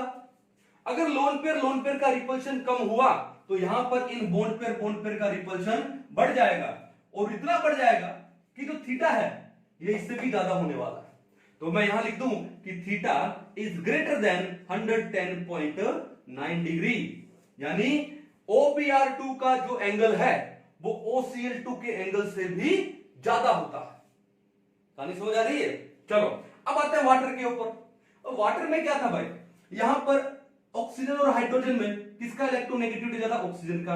ये हुआ डेल्टा पॉजिटिव, ये हुआ डेल्टा 2 नेगेटिव। अब डेल्टा 2 नेगेटिव है और ये लोन पेयर है तो क्या होगा? रिपेल होगा। रिपेल होगा तो क्या होगा कि ये लोन पेयर क्या चले जाएंगे? थोड़े दूर चले गए।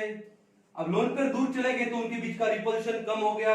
रिपल्शन कम हो गया तो उसका फायदा उठाया बॉन्ड पेयर ने, उनके बीच में रिपल्शन बढ़ गया तो एंगल थोड़ा सा बढ़ गया। यानी वाटर में जो बॉन्ड एंगल है वो आपका OF2 के बॉन्ड एंगल से भी क्या होता है? ज्यादा होता है। पिक्चर समझ आ रही है आप लोगों को? क्लियर है? तो एक काम करो, अच्छे से इसको एक बार नोट डाउन करो, फिर हम लोग अगले एग्जांपल्स पे चलते हैं। चलो कुछ एक एग्जांपल और पढ़ते हैं भैया, ठीक है, बहुत मजा आ रहा है इनको समझने में, है ना। तो कुछ एक एग्जांपल और पढ़ते हैं, कॉन्सेप्ट को बहुत स्ट्रॉन्ग करता है। चलिए मान लो क्या बोल रहे थे कि सेंट्रल एटम सेम है, साइड एटम डिफरेंट है। चलो एग्जांपल लेते हैं, जैसे मान लो आपको दिया है PF3, PCl3, PBr3 और PI3, ठीक है। चलो और एग्जांपल लेते हैं। सिमिलरली मान लो आपको दे दिया जाए क्या, SF2, SCl2, SBr2, ये एग्जांपल दे दिया जाए। फिर आपसे पूछा जाए कि अरेंज देम इन इंक्रीजिंग और decreasing order of their bond angle, तो कैसे करोगे। तो आपने एक चीज देखा यहां पे, सेंट्रल एटम क्या है, सेम है। सेंट्रल एटम क्या है, सेम है, लेकिन जो साइड एटम है वो क्या है, डिफरेंट है। तो यही कॉन्सेप्ट आ गया, यही तो पॉइंट आ गया ना। तो ये है P, ओके। अब F3, एक F, दूसरा F, तीसरा F और एक क्या इनके पास लोन पेयर, ये तो है स्ट्रक्चर, ठीक है। अब एक और ले लेता हूं मैं PCl3, P lone pair, Cl Cl Cl, ठीक है। दोनों में कंपेयर कर लेते हैं, बाकी अपने आप हो जाएगा। अब देखो सेंट्रल एटम सेम है, लेकिन साइड एटम क्या होगा, डिफरेंट हो गया। अब यहां पे साइड एटम में फ्लोरीन का इलेक्ट्रोनेगेटिविटी क्या है, ज्यादा है एज कंपेयर टू क्लोरीन। तो फ्लोरीन का इलेक्ट्रोनेगेटिविटी ज्यादा है, तो क्या होगा कि ये जो बॉन्ड पेयर ऑफ इलेक्ट्रॉन्स हैं they will be more towards fluorine. तो फ्लोरीन पे delta negative delta negative delta negative, तो फास्फोरस पे क्या आ गया, डेल्टा 3 पॉजिटिव। क्या गया, डेल्टा 3 पॉजिटिव। अब क्या होगा कि जब इसमें डेल्टा 3 पॉजिटिव आ गया तो ये जो लोन पेयर है ये कहां पर जाएगा, फास्फोरस के क्लोज जाएगा। अब जैसे वो फास्फोरस के क्लोज जाएगा तो वो इन बॉन्ड पेयर्स के भी तो क्लोज आ रहा है एक तरह से, तो लोन पेयर और बॉन्ड पेयर में रिपल्शन क्या होगा, बढ़ जाएगा, यानी ये रिपल्शन बढ़ने वाला है। जब लोन पेयर बॉन्ड पेयर में रिपल्शन बढ़ेगा तो और बॉन्ड पेयर में रिपल्शन क्या हो जाएगा, कम हो जाएगा। मान लो ये एंगल ले लेता हूं θ1 और इनका एंगल मान लो ले लेता हूं θ2, तो इसका मतलब ये लोन पेयर क्लोज आने वाला है फास्फोरस के, क्योंकि डेल्टा 3 पॉजिटिव है। जैसे वो फास्फोरस के क्लोज आएगा तो लोन पेयर और बॉन्ड पेयर में रिपल्शन बढ़ेगा, इससे बॉन्ड पेयर और बॉन्ड पेयर का जो एंगल है जो θ1 है वो कम हो जाने वाला है। तो θ1 क्या होगा, यहां पे कम होगा, ध्यान रखना ये बात। अब यहां पर आते हैं, अब क्लोरीन का इलेक्ट्रोनेगेटिविटी फ्लोरीन से कम है, तो क्लोरीन के ऊपर डेल्टा नेगेटिव थोड़ा कम आ पाएगा, ओके। और यहां पे डेल्टा 3 पॉजिटिव भी कम आ पाएगा। तो मैं यहां पे लिख दूं कि यहां का जो डेल्टा 3 पॉजिटिव है वो ज्यादा है as compare to delta 3 positive किसका, फास्फोरस का। क्लियर है। अब ये डेल्टा 3 पॉजिटिव की बात हो रही है सिर्फ। अब क्या होगा कि अगर इसके ऊपर पॉजिटिव कम आएगा तो ये लोन पेयर है ज्यादा क्लोज नहीं आ पाएगा फास्फोरस के।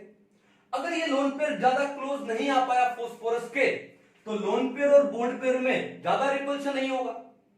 अगर इनमें ज्यादा रिपल्शन नहीं हुआ तो रिपल्शन किस में ज्यादा हो जाएगा, इनमें रिपल्शन, बॉन्ड पेयर में रिपल्शन ज्यादा हो जाएगा। देखो अगर यहां रिपल्शन ज्यादा होता है, यानी अगर लोन पेयर बॉन्ड पेयर में रिपल्शन ज्यादा होता है तो बॉन्ड पेयर रिपल्शन कम हो जाता है। और अगर लोन पेयर बॉन्ड पेयर में रिपल्शन कम होता है तो बॉन्ड पेयर का रिपल्शन ज्यादा हो जाएगा। यानी अगर एक रिपल्शन कम हुई तो जो दूसरी रिपल्शन है वो ऑटोमेटिकली ज्यादा हो जाती है। तो इसका मतलब यहां पर बॉन्ड पेयर रिपल्शन ज्यादा होगा, जिससे θ2 है वो इंक्रीज हो जाएगा, यानी जो θ1 इज लेस देन θ2। कहानी समझ गए। सिमिलरली आ जाओ किसके ऊपर, PBr3 के ऊपर, PBr Br Br loan pair. अब देखो ब्रोमीन का तो इलेक्ट्रोनेगेटिविटी और कम है, तो धीरे धीरे हो क्या रहा है कि सेंट्रल एटम और साइड एटम का जो इलेक्ट्रोनेगेटिविटी डिफरेंस है वो कम हो रहा है, सही है ना। अब ये कम होने का मतलब कि यहां पर डेल्टा पॉजिटिव कम, डेल्टा नेगेटिव कम आएगा, तो यहां डेल्टा पॉजिटिव कम आएगा। डेल्टा पॉजिटिव कम आया तो लोन पेयर नजदीक नहीं आ पाएगा ज्यादा, लोन पेयर ज्यादा नजदीक नहीं आ पाया तो लोन पेयर बॉन्ड पेयर में रिपल्शन कम होगा। अगर लोन पेयर बॉन्ड पेयर में रिपल्शन कम हुआ तो बॉन्ड पेयर में रिपल्शन ज्यादा हो जाएगा, यानी जो θ3 है वो इंक्रीज होने वाला है। और PI3 में मान लो θ4 हो, वो और भी ज्यादा होने वाला। कहानी समझ गए ना। तो बॉन्ड एंगल किसमें ज्यादा होने वाला है, PI3 में, देन PBr3, देन PCl3, और सबसे कम बॉन्ड एंगल किस में होने वाला है, PF3 में होने वाला है। कॉन्सेप्ट क्लियर है। और यही बात यहां पर आ जाओ, देखो सल्फर है, कितने लोन पेयर, 2, फ्लोरीन फ्लोरीन, यहां पर sulphur 2 lone pair, chlorine chlorine, इन दोनों से ही समझ आ जाएगा। ठीक है, सेंट्रल एटम सेम है, same number of lone pair है, लेकिन साइड एटम क्या हो गया, डिफरेंट हो गया। अब फ्लोरीन का इलेक्ट्रोनेगेटिविटी ज्यादा, तो डेल्टा नेगेटिव, तो सल्फर पे क्या जाएगा, डेल्टा 2 पॉजिटिव। अब डेल्टा 2 पॉजिटिव आया तो ये जो लोन पेयर है ये सल्फर के क्लोज आएंगे, तो क्या होगा, जैसे वो क्लोज आएंगे तो आपस में भी तो क्लोज आ रहे हैं, तो लोन पेयर में रिपल्शन बढ़ेगा, ये बढ़ा तो फिर ये रिपल्शन क्या हो जाएगा, बॉन्ड पेयर का कम हो जाएगा। यानी यहां का जो θ1 है और ये क्या है, θ2, तो θ1 कम हो जाने वाला है किससे, θ2 से। कॉन्सेप्ट क्लियर है। सिमिलरली SBr3 में मान लो θ3 था, तो ये θ3, इजी। तो इसका मतलब आपको कोई भी एग्जांपल दे दिया जाए, कॉन्सेप्ट लगाओ और उसके बाद आंसर लो, सिंपल। ठीक है, तो इसको एक बार अच्छे से नोट डाउन करो, नेक्स्ट पॉइंट पे चलेंगे फिर। चलो करें नेक्स्ट पॉइंट। आई होप अच्छे से आपको सारे के सारे एग्जांपल समझ आए होंगे। ठीक है, अगर आपने ये पढ़ लिया तो आपका कोई भी क्वेश्चन गलत नहीं होगा, फैक्ट है। चलिए अभी नेक्स्ट पॉइंट पढ़ते हैं। ठीक है, कितने पॉइंट हो गए थे, 5। नेक्स्ट पॉइंट कौन सा है, 6। तो ये पॉइंट क्या बोलता है कि जो बॉन्ड एंगल है वो साइड एटम के साइज पे भी डिपेंड करता है। ठीक है, तो लिख देता हूं मैं कि bond angle also depends on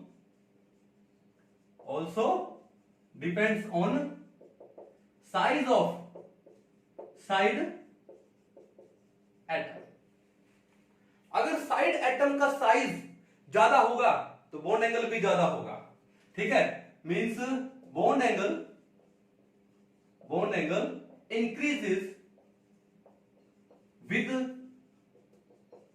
increase in size of side atom. ठीक है, अगर साइड एटम का साइज इंक्रीज होगा तो बॉन्ड एंगल भी क्या होने वाला है, इंक्रीज। चलो ठीक है, एग्जांपल के बिना समझ नहीं आएगा। क्या, वाटर ले लो, ऑक्सीजन के पास कितने लोन पेयर, 2 लोन पेयर, तो थीटा कितना है, 104.5 डिग्री। क्लियर है। अब देखो साइड एटम यहां पर कौन है, हाइड्रोजन। कौन है, हाइड्रोजन। ठीक है, सेंट्रल एटम में सेम ले रहा हूं एक बार, और साइड एटम मैंने ले लिया कौन सा, क्लोरीन। ठीक है, चलो तो अब आपने देखा कि जो साइज ऑफ हाइड्रोजन है it is very much less than size of chlorine. भाई यहां पे क्लोरीन का साइज क्या है, ज्यादा। क्लोरीन का साइज क्या हो गया, ज्यादा हो गया, तो मैंने ऐसे एक बार ज्यादा करके दिखा दिया है ना। तो यहां पर अगर साइड एटम का साइज ज्यादा है तो बॉन्ड एंगल भी क्या हो जाता है, ज्यादा। बॉन्ड एंगल कितना है, 110.9 डिग्री, 110.9 डिग्री। अब इसका रीजन क्या, रीजन देखो ध्यान से। अब बात यह है कि ऑक्सीजन और क्लोरीन में किसका इलेक्ट्रोनेगेटिविटी ज्यादा, भाई ऑक्सीजन का। ट्रिक क्या बताया था आपको, फोकल नंबर्स।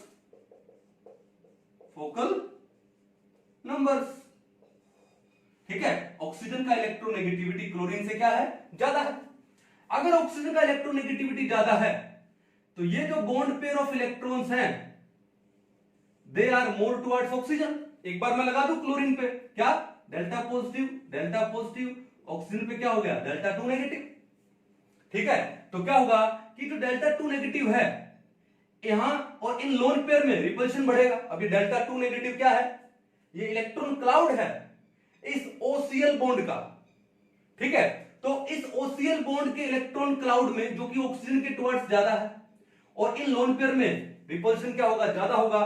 तो ये जो लोन पेयर है ये ऑक्सीजन से थोड़े से क्या हो जाने वाले हैं, दूर हो जाने वाले हैं। तो दूर दिखा देते हैं ये लोग, ऑक्सीजन से क्या हो गए, दूर हो गए। जब लोन पेयर दूर हो गए तो उनके बीच का रिपल्शन कम हो गया और अगर लोन पेयर्स के बीच का रिपल्शन कम हो गया तो जो बॉन्ड पेयर के बीच का रिपल्शन क्या हो जाएगा, बढ़ जाएगा। इस वजह से ये एंगल क्या हो गया, ज्यादा हो गया। तो कॉन्सेप्ट तो क्लियर है। दूसरी बात, ये चीज तो पढ़ चुके हैं सर। दूसरी बात क्या है, दूसरी बात ये है यार, जब ये लोन पेयर दूर हो गए इस ऑक्सीजन से तो क्या होगा कि अब देखो कि जो दो क्लोरीन है, क्लोरीन का साइज बड़ा, क्लोरीन का साइज क्या है, बड़ा है। अब जब क्लोरीन का साइज बड़ा है तो भैया दोनों एक दूसरे को रिपेल भी तो करेंगे, दोनों क्या करेंगे, एक दूसरे को रिपेल करेंगे। जब ये दोनों chlorine due to their large size एक दूसरे को रिपेल करेंगे, तो बीच का एंगल क्या होने वाला है, बढ़ने वाला है। वेयर एज इस केस में देखो बाकी बात तो वही होने वाली है, लेकिन हाइड्रोजन का साइज क्या है, कम है। अब साइज कम है तो इतना रिपेल नहीं कर पाएगा, तो बॉन्ड एंगल कम हो जाएगा। कहानी समझ आ गई।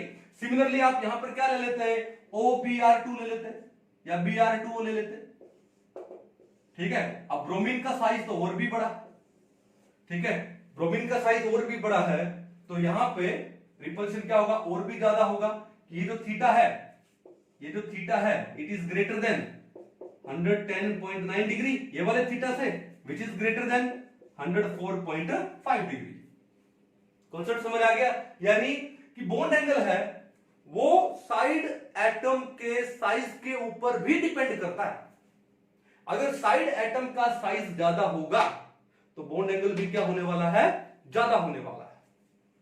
कहानी समझ रहे हो ना, ठीक है। तो आई होप ये जो बॉन्ड एंगल वाला कॉन्सेप्ट है, वेस्पर थ्योरी वाला कॉन्सेप्ट है, बड़ा अच्छे से आपको समझ आया होगा, है ना।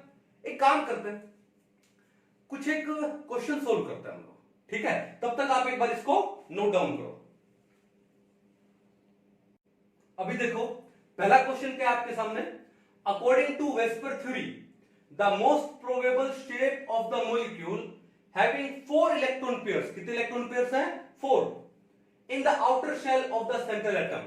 अब वो जो 4 इलेक्ट्रॉन पेयर्स अगर होंगे तो मोस्ट प्रोबेबल शेप कौन सी होगी भैया, टेट्राहेड्रल होगी। कौन सी होगी, टेट्राहेड्रल। हमने बनाई थी ना एक टेबल सिडविक एंड पोवेल वाली, तो क्या होगा, 4 में टेट्राहेड्रल होगा। 2 होता है तो क्या होता, लीनियर होता, और अगर 6 होता तो क्या होता, ऑक्टाहेड्रल होता, है ना। चलो नेक्स्ट क्वेश्चन देखो क्या है, the central atom of which of the following molecule is different from the other 3। अब H2O में सेंट्रल एटम कौन है, ऑक्सीजन है। Cl2O में कौन है, ऑक्सीजन है। SO2 में कौन है, सल्फर है। और OF2 में कौन है, ऑक्सीजन। देखो इन तीनों में तो सेम है, लेकिन SO2 में क्या है, सेंट्रल एटम डिफरेंट हो गया, तो इसका आंसर क्या हो गया, ऑप्शन नंबर 2, सिंपल था। नेक्स्ट क्वेश्चन देखो, which order of decreasing bond angle is correct. ये हुई ना बात, ठीक है। तो यहां पे दिया है क्या, CCl4, कार्बन टेट्राक्लोराइड। अब कार्बन टेट्राक्लोराइड में क्या है, कार्बन है, 4 क्लोरीन है, ठीक है। तो हाइब्रिडाइजेशन क्या है, sp3, और कोई लोन पेयर है नहीं, तो यहां पे जो थीटा है वो कितना है, 109 डिग्री 28 मिनट्स। तो CCl4 में 109 डिग्री 28 मिनट्स एंगल होगा। और BF3 में बॉन्ड एंगल कितना होता है, 120 डिग्री। sp2 हाइब्रिडाइजेशन होता है, तो क्या 109 डिग्री 28 मिनट्स 120 से ज्यादा है, नहीं, तो पहला क्या हो गया, इनकरेक्ट हो गया। दूसरा क्या दिया है, NH3 ग्रेटर देन NCl3। अरे यार यहां पर देखो क्या है, सेंट्रल एटम क्या हुआ, सेम हुआ। जब सेंट्रल एटम सेम होता है, ठीक है, तो उसके बाद क्या, आपको साइड एटम क्या दिया, यहां पे डिफरेंट दिया है, ठीक है। तो NH3 का बॉन्ड एंगल ज्यादा होगा NCl3 से, नो, NCl3 का बॉन्ड एंगल ज्यादा होगा NH3 से, ये तो गलत है, ठीक है। थर्ड पे आते हैं। अब थर्ड हमने पढ़ा था, क्या पढ़ा था, कि अगर आपका सेंट्रल एटम सेम हो, देखो यहां पे सेंट्रल एटम कौन है, ऑक्सीजन है, और साइड एटम आपका डिफरेंट हो, तो बॉन्ड एंगल वहां ज्यादा होता है जहां पर साइड एटम है उसका इलेक्ट्रोनेगेटिविटी क्या हो, कम हो, ठीक है। अब यहां पे साइड एटम में इलेक्ट्रोनेगेटिविटी किसकी कम है, ब्रोमीन की। क्यों, फ्लोरीन की सबसे ज्यादा इलेक्ट्रोनेगेटिविटी, उससे कम क्लोरीन की और उससे कम ब्रोमीन की। अगर सेंट्रल एटम सेम हो तो साइड एटम डिफरेंट हो, तो साइड एटम का इलेक्ट्रोनेगेटिविटी कम होगा, तो बॉन्ड एंगल ज्यादा होगा। तो भैया इसका मतलब ऑप्शन नंबर 3 इन्होंने बिल्कुल करेक्ट दिया है। और ऑप्शन नंबर 4 PCl3 का बॉन्ड एंगल ज्यादा देन PBr, नो, ये क्या है, गलत। आंसर क्या आएगा, option number 3 simple. Next question देखो क्या है, the shape of ClO3 negative according to VSEPR model is. एक काम करो, ClO3 नेगेटिव का शेप बनाते हैं। ClO3 नेगेटिव को बोलते क्या है, क्लोरेट आयन। क्या बोलते हैं इसको, क्लोरेट आयन। ठीक है, तो सेंट्रल एटम कौन है यहाँ पे, क्लोरीन है। उसके बाद अब क्लोरीन के वैलेंस में कितने इलेक्ट्रॉन होते हैं, 7 होते हैं। तो हम दो टाइप की स्ट्रक्चर बना सकते हैं, एक तो ऑक्टेट रूल के अकॉर्डिंग और एक नॉर्मल। तो ऑक्टेट रूल के अकॉर्डिंग क्यों बनाए, नॉर्मल बनाएंगे। अब क्लोरीन के वैलेंस में 7 इलेक्ट्रॉन है तो ज्यादा से ज्यादा 7 बॉन्ड बना सकता है। ठीक है, अब उसके बाद क्या है, ऑक्सीजन। अब ऑक्सीजन है वो डबल बॉन्ड बनाता है, लेकिन एक नेगेटिव चार्ज भी है। तो एक नेगेटिव चार्ज किसको दे दो, एक ऑक्सीजन को दे दो। लेकिन जिस भी ऑक्सीजन को नेगेटिव चार्ज दोगे, ये लो O नेगेटिव, तो वो क्या हो गया, सिंगली बॉन्डेड होगा। क्या होगा, सिंगली बॉन्डेड। क्यों, क्योंकि उसके पास कितने लोन पेयर हो जाते हैं, 1 2 3 हो जाते हैं। क्लियर है। अब कितने ऑक्सीजन बचे बाद में, 2, और वो 2 ऑक्सीजन क्या कर दो आप, डबली बॉन्डेड कर दो, double bond O, double bond O। ठीक है, अब क्लोरीन के वैलेंस में 7, तो 1 2 3 4 5 इलेक्ट्रॉन क्लोरीन के चले गए 5 बॉन्ड बनाने में। तो क्लोरीन के पास क्या बचेगा, एक लोन पेयर बचेगा। क्या बचेगा, एक लोन पेयर। ये कहानी समझ आ गई। अब बात यह है कि यहां पर अगर मैं लोन पेयर हटा दूं तो यहां पे इस क्लोरीन का शेप क्या बनता है भैया, पिरामिडल शेप बनता है, जस्ट लाइक अमोनिया।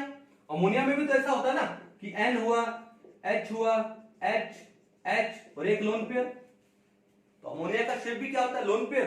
तो इसका मतलब क्या है, the shape of chlorate ion according to VSEPR model कौन सा होगा, पिरामिडल होगा। Option number 2 is the correct one. समझ आया कैसे क्वेश्चन करते हैं। ठीक है, बहुत सारे क्वेश्चन आपको मिलेंगे, शेप के ऊपर मिलेंगे, आइसो स्ट्रक्चर के ऊपर मिलेंगे। अब बात यह है, जितना आप प्रैक्टिस करोगे उतना ही आपको ये ज्यादा आएगा। तो आपके पास जो भी बुक है, आपके पास जो भी असाइनमेंट आपके पास अवेलेबल है, एक एक करके सारे क्वेश्चन सोल्व करने की कोशिश करो। और जो क्वेश्चन नहीं होता है भेजो, ठीक है, हम उसको सोल्व करके आपको देंगे। ठीक है, तो आई होप आज का लेक्चर आपको बड़े अच्छे से समझ आया होगा, क्या, वेस्पर थ्योरी का और उसके ऊपर बॉन्ड एंगल का। ठीक है, तो मिलते हैं नेक्स्ट लेक्चर में, तब तक के लिए थैंक यू।